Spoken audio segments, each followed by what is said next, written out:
Thank you for adopting your dog. We've cared about these animals and we're excited to pass them off to others who appreciate them and continue working with them as valued family members. Now that you've adopted a dog from the Lewis Clark Animal Shelter that has gone through the PAWS program, we wanted to take a few minutes to share what our program is about and the various things that we've taught your dog. The PAWS program, Paroling Animals with Skills, is run out of the Idaho Correctional Institution in Orofino. Here, inmates train dogs that have come to us from the Lewis Clark Animal Shelter in order that they might become better pets for you. We work in two-man teams, 2 people per dog, and we train the dogs for approximately 8 weeks. We're not just about training dogs, however, as a large focus of this program in Orofino is about building character, leadership, and team dynamics in our inmate trainers. In this video, we'll first go over the various commands that we've taught your dog. Then, we'll share a few suggestions for the first week with your new dog in order to make the transition as seamless and easy as possible. Finally, we'll end with a few words from our project coordinator, Lieutenant Earl Johnson, and our program director and prison warden, Terry McCarlin. Now we'll introduce one of our lead trainers. Brody. Hi, my name is Brody. Today, I will be demonstrating the following commands we have taught your dog. I really look forward to working with you. Thank you.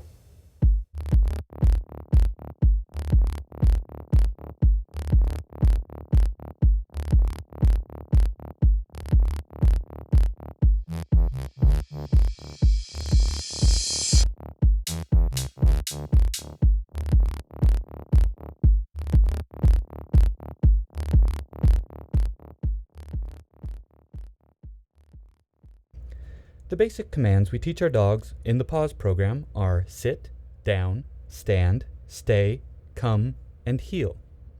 Your dog has been trained to obey the command promptly with only just the verbal or visual aspect of the command given, but while you're still getting to know each other, or if your dog is struggling, it can be helpful to use both simultaneously. It is also helpful if you are clear, enunciated, and exaggerated in giving your commands.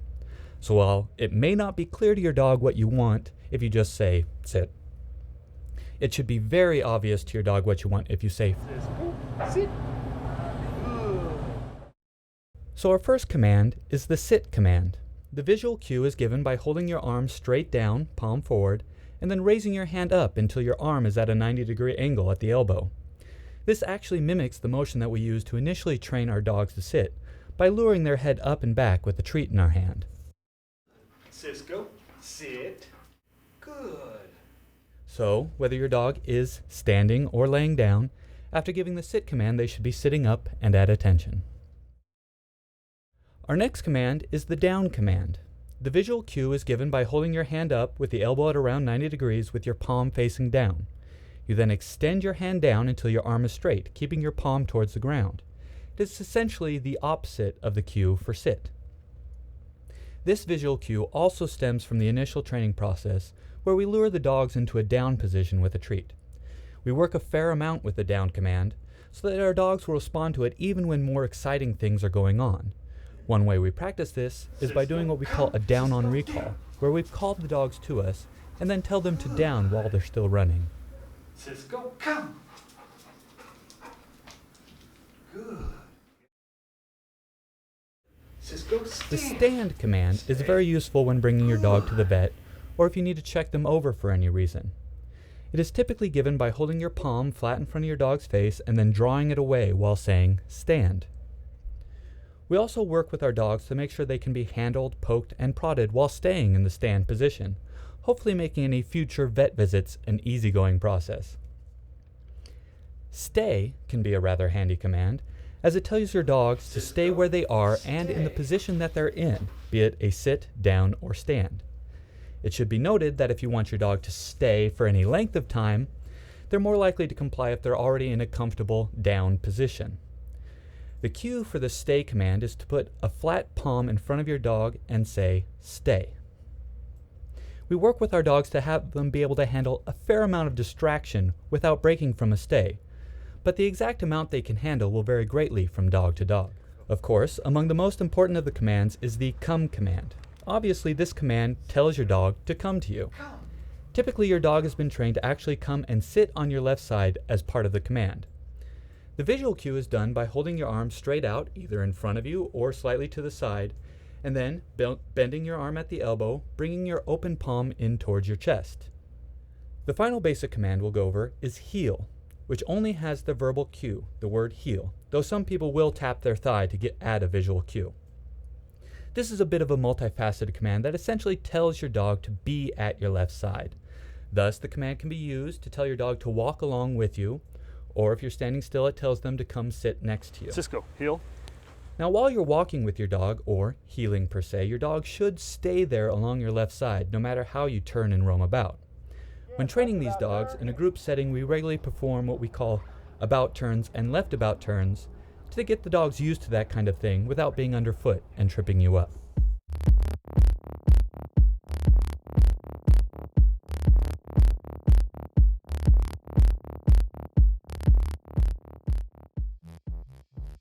There are several commands your dog has been taught that don't necessarily fall under the umbrella of basic commands, but are still very useful. I call these the utility commands. For these, we'll go over the commands house, crate, wait, ready, and exercise finished.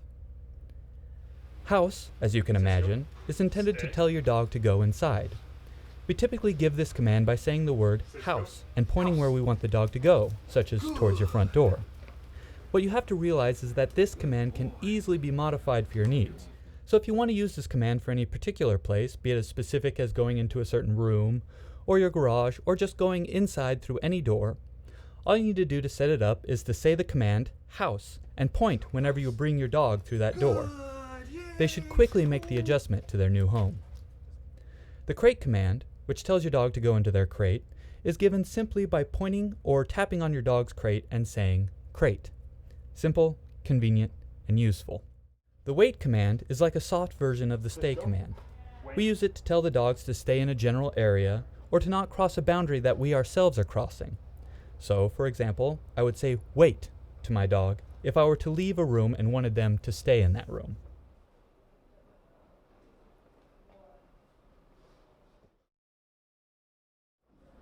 Cisco, okay. Ready is the command we use to get our dog's attention. By saying ready, I'm literally telling my dog to look at me. When training, we emphasize this command to many of our dogs right from day one. We do this because it's so very useful to have a command that gets our dog's attention when dealing with various problems, such as a fixation on cars, new people, animals, other dogs, Thanksgiving dinner, or whatever it may be. The ready command then redirects their attention back onto us and hopefully into a more obedient state. Our final utility command doesn't actually tell the dog to do anything, except just relax for a moment. We use the words exercise finished as a command in our training sessions to give our dogs a break and help refocus them. It is also how we tell our dogs that they don't have to stay or heel at our sides anymore. It gives a definite separation between periods of having the dog do exactly what we want them to do and letting them do whatever it is they want to do. In the first week you have your dog, there are several things that would be good to consider.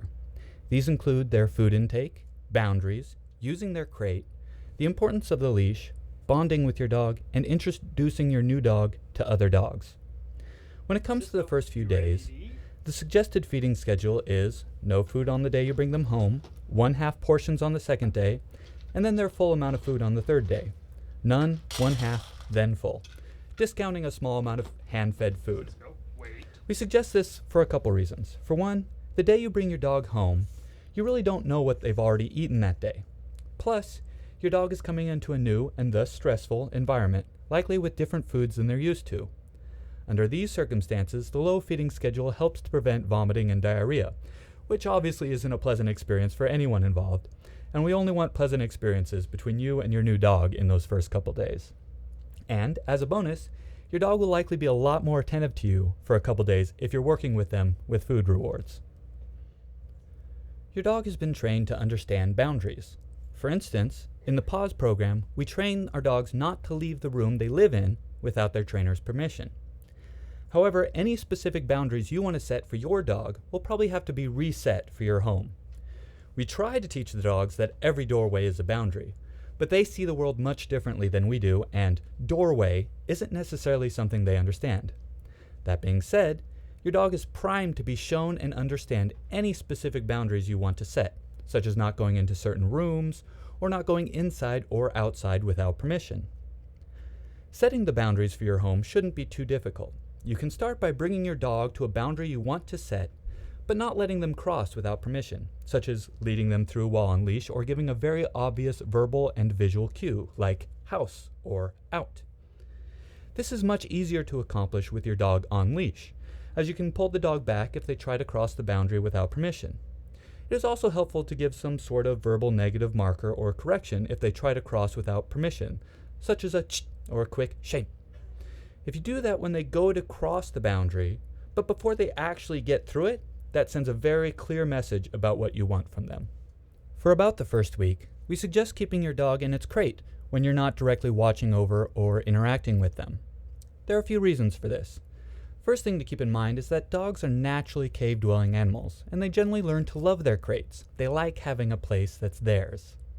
In this first week, it's also very useful for helping them to be successful in learning any boundaries you want to set, because they aren't crossing those boundaries when you're not watching, and also to guarantee there's no bathroom issues. Finally, keeping your dog used to being in its crate is very useful for travel, vet visits, and if you ever need to leave them with someone. A final note on the crate is I would never put a dog in its crate as a punishment. I always try to make the crate a happy and safe place, even feeding a dog in their crate to help them get used to it and creating that positive association. Keeping your dog on leash for the first week, whenever they aren't in their crate, is also a very useful suggestion.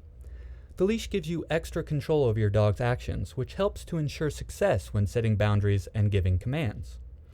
If your dog suddenly gets it in their head to misbehave and jump up on the dinner table, having them on leash makes it a simple thing to stop them. There's a phrase we use a lot in training dogs here, and that is to set your dog up for success. Having the extra control of your dog that the leash provides sets them up for success instead of letting them figure out they can get away with disobeying you, especially before you've developed the strong bond with your dog that makes them want to be obedient to you. Habits naturally accrue over time, and if success is the norm, then that becomes the habit. Unfortunately, disobedience can become a habit as well, if we let it. When talking about working with dogs, we here in the PAWS program frequently talk about the bond. The bond is the close personal relationship you have with your dog. The bond is the trust your dog has in you, trust that you will take care of them, trust that you will feed them, trust that you will love them, even if that means setting boundaries. The bond is built by spending time with your dog, by being the person who gives food to your dog, by being consistent with your dog, and by not being unkind to your dog. The bond may be intangible, but it is an incredibly useful thing. Having a strong bond means that your dog wants to please you, wants to understand you, and wants to be obedient to you. If I don't have a bond with a dog, then my little verbal warnings like a ch or ah don't mean much to them. But if a dog is bonded to me, then those little verbal markers are like a siren with red flashing lights. Once you have that kind of bond with your dog, using a leash to ensure success is much less necessary. The final thing we'll go over for the first week is introducing your new dog to any current dogs you have.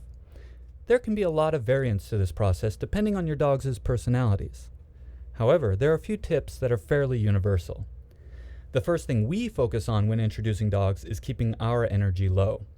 The dogs will likely have plenty high energy on their own, and they don't need us ramping it up into a frenzy. The next thing is to have the dogs meet in a neutral area. Dogs can be territorial. So if they meet in a spot that one dog considers theirs, such as on a dog's bed or with one dog in their crate, or especially in your arms, that can cause sparks to fly. After that, it's good to keep in mind that restraint can also cause aggression, so two dogs meeting through a fence or at the end of a taut and tightly held leash can also cause problems that just wouldn't have happened naturally. Finally, it's better for dogs to meet for the first time side to side and or front to back, rather than face to face. That gives them a chance to get to know each other through their scent, before putting them into the fairly confrontational position of being face to face. My name is Earl Johnson. I'm a lieutenant here in Orfino. I've been here for about 5.5 years, and I'm the PAWS program facilitator. The PAWS program has several purposes. Here in the facility, it provides an atmosphere and an environment for the population to become canine trainers. It gives them some skills that they wouldn't ordinarily have. For the community, especially Lewis and Clark shelter, it provides them with well-trained animals that we give basic obedience to so they can go to any household and become a good family pet. The benefits here are facility-wide. Directly with the guys involved in the program, which there's 42 of them now in the PAWS program, it provides them with stability, it provides them with an environment, it gives them an atmosphere of trust with, amongst the other guys involved in the program. It gives them a dog to work with. They develop skills with that animal. They develop a sense of responsibility, taking care of it. The program is designed to be a pro-social program. And just having dogs in the facility itself brings down stress, relieves anxiety.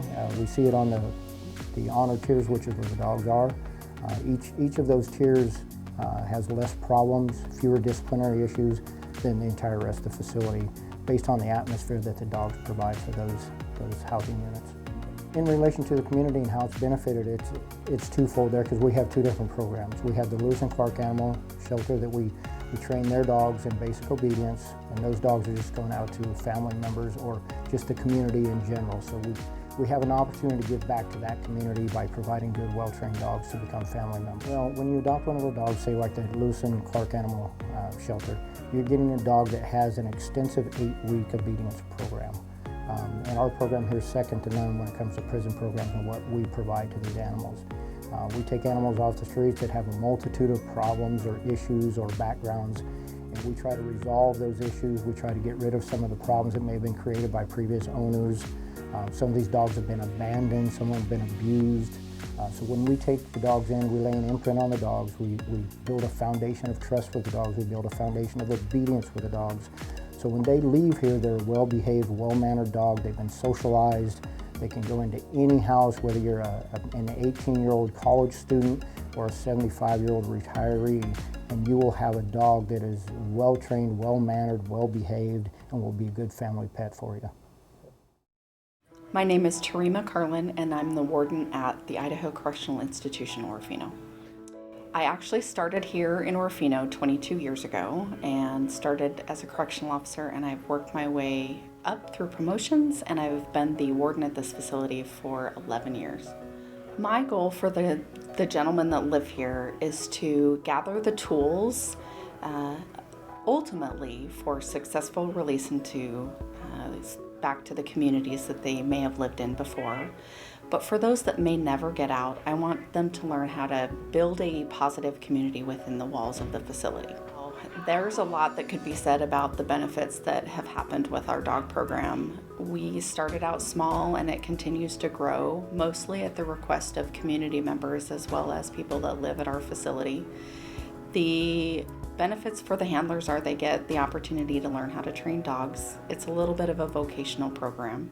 They can take those skills back to the community and do that in the community, as well as dogs become more easily adopted, and they have an opportunity to work through any trauma that they may have had. Both offenders and dogs get that opportunity. I believe that we are providing an incredible service to our community by providing dogs that are happy, well-behaved, have skills, that are then adopted into those communities and can be a spokesperson or a spokesdog for what we do inside our facility. I would just like to say thank you, and I hope that those dogs are providing you all the love that you ever thought you would get from a pet. I would suggest that if you have any questions about the training, feel free to contact Donna at the shelter. We have had a few that needed to go back in for some refresher training, and tell your friends and family about the wonderful opportunity that you've had. I just want to thank everybody that has taken the chance on one of these dogs. There's frequently chances that we take even on guys getting back out into the community. We need to learn how to welcome the opportunity for people and dogs to change and become better community members. And I just want to thank you for taking this first step.